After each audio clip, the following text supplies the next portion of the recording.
Remains to be seen. So this is the fifth time that I've given this homily, and I've noticed a couple of things as I've given this homily. And so you need to know this. Okay, this homily is a little bit like a fire hose. I'm just going to have to say a lot of things and not a lot of time. So just bear with me and go with me. Point number 2, there's no way that I'm going to be able to say everything. My point in this homily is simply to put issues on the table, not to answer all kinds of details. So that's all really that we have time for.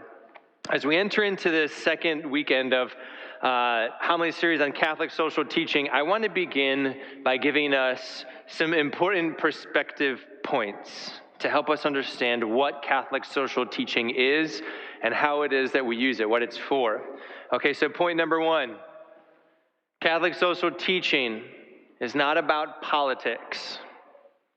Catholic social teaching is not about politics. Catholic social teaching is about how we form our consciences. The social doctrine of the Church touches upon many matters that are not only of faith but of morals, and those moral matters do enter into the political sphere. But we have to know that Catholic social teaching is not partisan, because we know that, I'm not the first person to tell you that we live in an imperfect world, right? There is no political party or policy platform or political candidate that can possibly encapsulate the full breadth of the truth of the Church. So we know that what Catholic social teaching does is form our consciences well so that we can do the hard work of discerning how to be a good citizen. So point number 1, it's not about politics, it's about forming your conscience. Point number 2, in Catholic social teaching, there is a difference between separation of church and state and separation of politics from religion. They're not the same thing. Okay, separation of church and state. We live in a democratic republic, and so we vote for representatives who then go forth to govern on our behalf. And we know that in any free society, the Church says it's a good thing for the state to have its competency and for the Church to have its competency and for them to coexist with each other in a way that informs each other but is not overly commingled. So the Catholic Church in her teaching does not promote theocracy. It does not promote society rule by religious right. Okay, democracy is a good thing. Free society is a good thing. Separation of church and state, we're good with that. However, my politics can never be separated from my religion. It's a misnomer. As Christians, we cannot act in that way. Why? Because how I act in my public participation in life has to be informed by and dependent on what I know to be true by the light of faith. So in other words, God is the one who shows us what reality truly is. And only by knowing what reality truly is can we know how to order society rightly. The Church would say this, that my politics must be at the service of my religion. My politics has to be informed by and serve the truths that God says are true. And so it is an inconsistent thing for us as Catholics to say, my religion is over here and my politics is over here, and when I go into my politics, I leave my religion at the door. Can't do that. Okay, point number 2, you cannot separate your politics from your religion. Point number 3, how I act in my public participation of society depends on who I think I am. How I participate in public depends on who I think I am. And so another way to say this is, in order for me to participate well in public life, I have to have a biblical worldview. Flesh that out, Father Brian. Okay, I will. The biblical worldview is what tells me the greatest and fullest truth about the nature of everything that is around me. It tells me the truth about what creation is and what creation is for and who man is and what man has been made for. A biblical worldview is nothing other than the basic Christian message that God has created all things out of the gift of his goodness, and that mankind is God's very special creation, endowed with the dignity of the divine himself. A biblical worldview takes seriously the notion that every human heart is wounded and fallen in sin from grace, and that in order for human society to be restored to goodness, that solution is not ultimately going to come in systems and structures, but it's going to come in the healing of the human heart. The biblical worldview reveals to us that Jesus has come to save us, thank you God, from our fallenness, from our neediness, and from our woundedness, and that he transforms our lives so that we can enter and make the world into a transformed world, so that heaven can come to earth, and so that earth and all people on earth may go to heaven to receive the full destiny of their dignity. That is the biblical worldview, the basic Christian message. And in order for us to be good public citizens, we have to see the world through that lens. It's the only way that we ever get society right. It's the only way that we can organize ourselves correctly as a human community, is if we do so from a biblical perspective. All right, so that's it. Not about politics, it's about forming your conscience. Cannot separate your politics from your religion, and you have to have a biblical worldview. This is what helps us understand Catholic social teaching. Now we're going to very quickly, as best as I can, dive into two cornerstone teachings of Catholic social teaching. Number one, dignity of the human person. And number two, the virtue of solidarity. And I'm going to use the single papal encyclical to kind of just cut right to the chase. The church has written all kinds of beautiful things for the last 130 years about social doctrine in the life of the world as the church sees it. And I'm going to try just using one. And it's a papal encyclical written by Pope John Paul II called Evangelium Vitae, the Gospel of Life. He wrote it in 1995. And I think it speaks very well about the essence of what it means to preach the social doctrine and to live the social doctrine of the church. So let's begin with the first one, the dignity of the human person. And I think this is encapsulated well by the opening lines of that encyclical, and I'd like to read them to you. Pope John Paul wrote this about the dignity of the human person, the foundational cornerstone of all Catholic social teaching. He said, "The gospel of life is at the heart of Jesus' message. When he presents the heart of his redemptive mission, Jesus says, 'I came that they may have life and have it abundantly.' And so man is called to a fullness of life which far exceeds the dimensions of his earthly existence, because in the fullness of life consists sharing the very life of God. The loftiness of this supernatural vocation reveals the greatness and the inestimable value of human life, even in its temporal phase. In other words, even in its earthly way. It is precisely this supernatural calling which highlights the character of each individual's earthly life. And so earthly life remains a sacred reality entrusted to us to be preserved with a sense of responsibility and brought to perfection, in love and in the gift of ourselves to God and of our brothers and sisters. And so even in the midst of difficulties and uncertainties, every person sincerely open to truth and goodness can come to recognize in the natural law written in the human heart the sacred value of human life from its very beginning to its end, and can affirm the right of every human being to have this primary good respected to the highest degree. Upon the recognition of this right, that is the right to life, every human community and the political community itself are founded. So it's a really direct zinger at the end of that opening, some of those opening lines of this encyclical. That this life, this truth, that the dignity of the human person is of inestimable value because God has created it and made it supremely sacred with a supernatural, eternal calling, helps us to recognize in that sacred life that it has the dignity to be protected.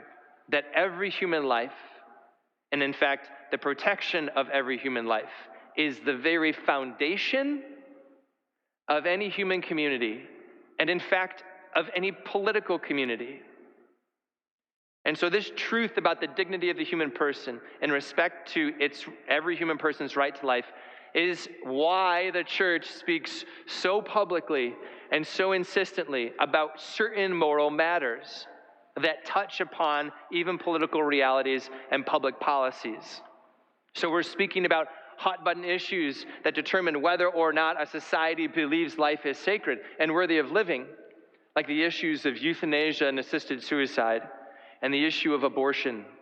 Because in these public policies, a society is going to determine whether it actually believes life is sacred, no matter what. Whether life is worth defending at all costs and in all stages. It is incumbent upon individuals and upon states to realize that there can be no true human community if all life is not defended. And in fact, this is so important that it is one of the few places that the church encumbers its people in a very direct way in terms of their public participation in their voting power. Because the church says this issue, the right to life, is so important that it's part of what constitutes whether or not you are in communion with the Catholic Church. So the church is very direct. The church says if you are Catholic and you are a politician, and as a Catholic politician, you promote policies and bring about policies that directly attack innocent human life. In other words, if you are a Catholic politician and you support pro-euthanasia policies or pro-abortion policies, that stance as a Catholic politician separates you from communion with the Catholic Church, and you should not present yourself for Holy Communion. It's that important. It's that foundational. Because the right to life is the foundation of every other right that we have. And because God is the author of life, and we are not the author of life. But this is not only incumbent upon Catholic politicians, this is also incumbent upon each of us as lay faithful, whether you're clergy and you sit in the sanctuary, or whether you're lay faithful and you sit in the pews on Sunday.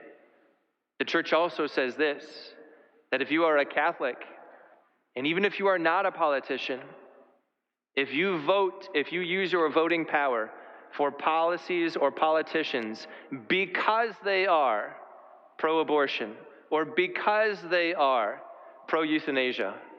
In other words, if as a Catholic you use your voting power in order to bring about in society policies that directly usurp God's authority as author of all human life, that places you outside of communion with the Catholic Church. And you should not present yourself for Holy Communion. Now, some people would call that really mean and nasty. Other people would call it, no, this is a really important truth that God says is foundational for what it means to be in communion with me. Because Jesus is the one who came to give life. And it is not for us to decide whose life is worth living or not worth living. And so the dignity of the human person in Catholic social teaching, first and foremost, enters into public policy in matters of the defense of life at all stages. But it doesn't end there. The other principal place where it enters into public policy is in matters of religious freedom. So Catholic social teaching in regards to the dignity of the human person says that any free society and any prudent government will humbly know that as the state, it must defend and promote the free exercise of religion. Why? Because only in the free exercise of religion can mankind actually come to know the full truth of who he is. And by knowing who he is, only then can he organize his life and societal life rightly. If he knows himself wrongly, he will organize society wrongly. If he knows himself rightly, he can organize society rightly. And the state must know that it has neither the responsibility nor the ability to tell mankind who mankind is. The state cannot do that. Why? Because the state does not create human identity. The state can only respect it and defend it for what it is. It is not the state that teaches us about who we are. It is our faith that teaches us about who we are. And so all free societies and our participation in public life must be oriented towards state governments that defend the free exercise of human religion so that people can know who they are and so that human community can flourish. And if we understand these things, these fundamental things about the dignity of the human person, it leads very directly to the second foundational element of Catholic social teaching, which is the virtue of solidarity. Because when I know in truth who I am, as God has created me to be, with my own sublime dignity and my own supernatural destiny, I know that the same is true of everyone around me. And that I also then am connected to not merely my personal good, but to the common good of all peoples. And this is where I want to give the second quote of St. John Paul as he continues on in the Evangelium Vitae. He says this: solidarity, as a firm and persevering determination to commit oneself to the common good, also needs to be practiced through participation in social and political life. Serving the gospel of life, thus, means that the family works to ensure that the laws and institutions of the state in no way violate the right to life from conception to natural death, but rather protect and promote it. And although it is true that the future of humanity passes by way of the family, it must be admitted that modern social, economic, and cultural conditions make the family's task of serving life more difficult and demanding. In order to fulfill its vocation as the sanctuary of life, as the cell of a society which loves and welcomes life, the family urgently needs to be helped and supported. Communities and states must guarantee all the support, including economic support, which families need in order to meet their problems in a truly human way. So St. John Paul teaches us that the virtue of solidarity commits me to the common good because it helps me to realize that I am not my own island, but that I exist in a human community with other people who have a vocation and an eternal destiny to God. And he further says that the family, the nuclear family, the unit cell of society, is the first and primary place where solidarity is experienced and expressed. Why? Right? Because the family is the first place where I find out that I'm not alone, but that there are other people like me. And the family is also the first place where I find out that I'm not the center of the universe, but that I have to live in cooperation towards the good of things and people that are beyond me. And so in committing myself to the common good, I have to help society become a society wherein its policies and protections promote healthy human families, because we cannot have a healthy society if we don't have healthy families. What the common good creates in me also is a virtue of temperance and justice regarding the goods of creation. Because in recognizing that all the people around me are like me, it helps me to know that all of the goods of creation, that their original intent by God is that they be available for everybody.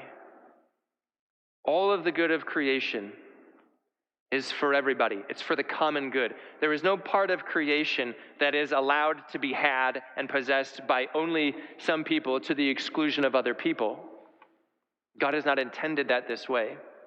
And so the virtue of solidarity, personally and society, helps us to orient ourselves, our families, and our institutions in such way that all families can have what they need in order to thrive. In order so that no one is unjustly deprived of the goods of creation. And the church says that this is true even of private industry and private property. That the goods and the blessings that God gives to me and that I accrue to myself through my own personal industry have their ultimate destination, not simply to me, but through me also to the world. This is known as the universal destination of goods. That even the good things that God gives to me are not, as Jesus says in one of the parables, for the sake of me tearing down my barns and building larger barns and then putting all my grain in it so that I can eat and drink and be merry just for my own good. I have a responsibility also because I am my brother's keeper, and that even my private industry, even my private goods, are for the sake of the common good as well. And so where does solidarity walk into public policy? It walks firstly into policies that regard the human family, especially the nuclear family, issues of marriage and human sexuality and how those are ordered in society. But it also enters into the place of the care of human creation, that we are the brothers keepers of each other, and that we are to care for the goods of the earth so that everyone has access to them. Not only ourselves, but also our children and our grandchildren. Because if we destroy the world, we make them suffer. And so we have to also see how public policy that involves the use of the creation of goods in a prudent way, including the distribution of goods and wealth so that no one is left out in an absolute sense because of greed or because of power or because of selfishness. We are called as Catholics to know that these things must be addressed. And how these things are addressed in a complicated world do not always have very clear answers. We know this. The church knows this. Discussion, debate is healthy. But that the family is primary is not up for discussion. That we have a commitment to the common good of all people is never up for discussion. That we have a responsibility to ensure that the goods of creation are for everybody is not up for discussion as Catholics, because this is what God has created. So this gives rise to all kinds of questions about specific matters that I don't have time. And then, as I said, my point is not to answer the questions, but to put the issues on the table and to understand that Catholic social teaching helps us to know how to return right to the wedding feast, how to organize ourselves in such a way that we are a culture of life, that we are a culture of dignity, that we are a culture of the common good and of human solidarity, so that we care for the goods of creation, so that we care for each other, and so that we live in community in the way that God intends. So after all that, let's just say a simple prayer. Jesus, we ask you to please come help us, to come help our world, to come help our society, to come help our culture, that it may always be a culture of life. Help us to discern well, Jesus, how you want us to be citizens in a public way, even in a political way. Jesus, we ask you to give us discernment in all of the various matters that involve human community, but make us always faithful to you and to what you teach us, so that our communities may flourish and so that we may all go to heaven. In Jesus' name, amen.